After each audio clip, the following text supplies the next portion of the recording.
The Archelon is a newly introduced creature in Ark Survival Ascended, originating from the popular Ark Editions mod created by Garuga123. In this video, we'll discuss spawn locations, how to tame it, its unique abilities, and how they can greatly benefit the way you play Ark. First, let's talk about where you find this massive turtle. The Archelon can be found in both deep ocean waters and coastal areas, basically wherever there are oceans. Currently, this includes two in-game maps, the island and the center. Typically, when it comes to taming, ones near the surface tend to be easier to tame as they are usually less dangerous to deal with. Taming the Archelon is a relatively straightforward process and follows a passive taming method. While it can be tamed using biotoxin, this will actually be a very slow process and reduce taming effectiveness. The optimal approach is to feed it superior kibble or higher tier kibbles. In water, the Archelon moves at a decent speed, but is much slower on land. Using semi-aquatic mounts like the baryonyx, the sarco, or even ranged weapons to help lure the Archelons onto land for safer taming can be advantageous. Additionally, you can't stand on the Archelon shell during taming, so you could simply just hop on for a ride and follow it around and feed it as it becomes hungry. Once tamed, the Archelon will actually go through and just eat berries like any other herbivore. You can also feed it the algae that grows on its back if times are tough. It is important to know, though, that feeding biotoxin to the Archelon will actually heal its health rapidly. However, due to the smaller number of jellyfish in ASA versus ASC, this may not always be the best thing to go through and do. I would only recommend doing this healing tactic in an emergency situation. Also, it is important to note that even though they do go through and exhibit the same diet as herbivores, that for some reason sweet veggie cakes do not actually work on them. Now, when it comes to combat, the Archelon has just a very basic attack. No extra abilities.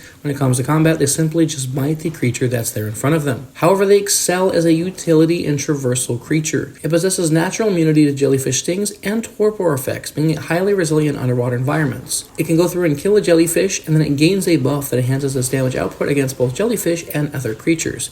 This will also go through and increase the biotoxin harvested from the jellyfish upon consuming their corpse, which of course makes it an effective biotoxin harvester. Now, the Archelon also boasts an impressive health pool and is a natural underwater tank. This, combined with the damage reduction provided by its jellyfish killer buff and a full imprint, allows it to withstand significant damage. It is important to note, though, that its health generation is quite slow and it struggles to target enemies positioned behind it. To go through and mitigate this weakness, its saddle is equipped with passenger seats, enabling other survivors to use weapons to help defend it. Additionally, the Archelon's high weight capacity allows it to serve as an oceanic cargo transporter, making it an ideal creature for transporting goods throughout the ocean. The Archelon can also quickly ascend by holding the jump button or descend smoothly by holding the crouch button. Speaking of smoothly, let's talk about the movement. The movement is crisp and very smooth when in underwater environments on the Archelon.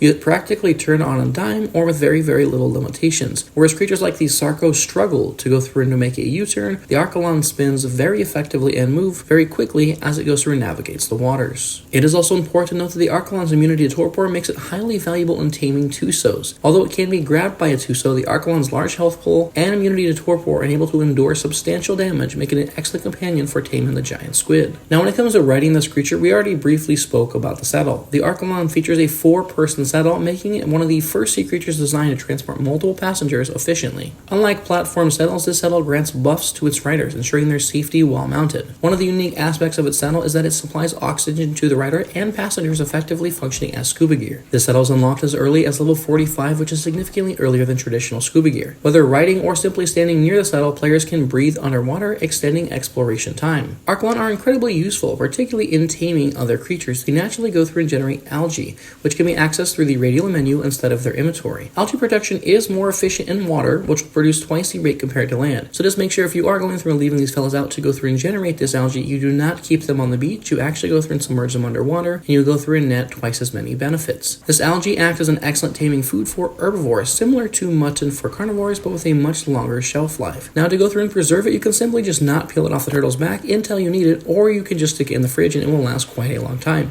Now, if you do leave the algae in the inventory of an herbivore, they will go through and consume it like they would with berries, so do be cautious where you store this valuable resource. Algae can also be used to craft sushi rolls at level 65. Algae sushi rolls can't tame creatures, but they do restore lost taming effectiveness. Now, creatures lose taming effectiveness from knockout taming when they are hit while unconscious, or if they don't eat after a set period of time. Also, when a creature eats, it naturally loses taming effectiveness. For example, if you were to go through and feed a Therizino mejo berries, after a while it would eventually lose taming effectiveness as it simply is just not its preferred food. However, to go through and offset this or to mitigate this actually happening, go through and force feed the creatures the algae sushi rolls. While multiple rolls can be used, there's a 300-second cooldown between the uses. Note that taming with non-preferred foods like crops or berries will still take longer to tame a creature, though the algae helps offset the effectiveness this loss. Now, it is important to know that even with Algae, 100% tame effectiveness is not possible. It maxes out at 99.9%, meaning a perfect tame is still capped at a level of 224 from most level 150 creatures. Now, once you have one of these giant sea turtles on your team, you can ensure a flawless taming process for nearly all herbivores. Simply feed them algae as their taming food and use the algae sushi to offset any potential loss in taming effectiveness. This strategy will guarantee optimal levels for nearly every single tame. Now, for creatures like beavers or therizzinos, it is still advisable to bring narcotics or narcoberries to prolong their unconsciousness. Now, an important note for breeding, especially when it comes to going through and working towards mutations, for example, increasing that health stat, turtle babies can be hatched on land. However, after hatching, turtle babies must be completely submerged in water within 5 minutes to survive. Throughout their infancy, they behave like aquatic creatures and should remain in the water or they will die. However, once they reach maturity, they can come ashore and be utilized as a land creature. The Archelon is one of many great creatures brought to life from Gurugo123. To see other how-to guides on creatures that have been released so far into ASA from Gurugo123, check out these videos here.